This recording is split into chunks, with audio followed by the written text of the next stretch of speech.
Hi friends, ఈరోజు మీకు నేను చేసే మా కంపెనీ బయట ఒక కంపెనీ ఉంది, ఒబేకాన్ అనమాట. మీకు ఇంట్రొడ్యూస్ చేద్దామని చేస్తున్నాను అనమాట. ఒబేకాన్ కంపెనీ చాలా మంచి కంపెనీ. ఒబేకాన్ కంపెనీలో ఏంటంటే మన కాటన్స్ ఉంటాయి, అట్టముక్కలు ఉంటాయి కదా, అట్టముక్కల మీద నేమ్స్ రాస్తారనమాట. అదే కాకుండా రకరకాల వాళ్ళు ప్రొడక్షన్ చేస్తూ ఉంటారు.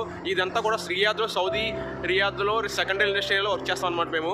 ఓకే, ఇలాంటి కంపెనీలో మీకు చిన్న చిన్న కంపెనీలు చూడకుండా ఎప్పుడైనా జాబ్ వస్తే దీంట్లో చేయండి. బేసికల్లీ ఏంటంటే మనకి ఇప్పుడు ఈ ఇండస్ట్రియల్ అని కూడా చిన్న చిన్న కంపెనీస్ ఉంటాయి అనమాట. లైక్ ప్లాస్టిక్, తర్వాత ఐరన్కి సంబంధించి అనమాట. సో మీకు ఇలాంటి సెకండరీ ఇండస్ట్రియల్ ఏరియా అంటారు అనమాట. సౌదీ అరేబియాలో ఉండేది అనమాట, రియాద్ అనమాట. చూడండి, బయట మా కంపెనీ బయట అన్ని కంపెనీస్ ఉంటాయి.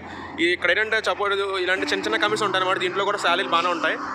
ఇది ఒక ఒబేకాన్ కంపెనీలో మీకు ఎవరికైనా జాబ్ వచ్చిందంటే వదులుకోవాల్సిన అవసరం లేదు. దానికోసమని వీడియో పెడుతున్నారు. ఓకే ఫ్రెండ్స్, ఒబేకాన్ కంపెనీలో ఎవరికైనా జాబ్ వస్తే వదులుకోకండి. దానికోసం పెడతాం. మంచి కంపెనీ అంటే దాని పేపర్ మీద నేమ్స్ వస్తాయి కదా, అలా వేయడం. తర్వాత వేరు చాలా పెద్ద కంపెనీ అనమాట. ఒబేకాన్ ఇది చాలా పెద్ద కంపెనీ. చూడండి, మొత్తం మీకు బ్యాక్ సైడ్ మొత్తం చూపిస్తూ చూడండి. ఒకసారి చేస్తారు.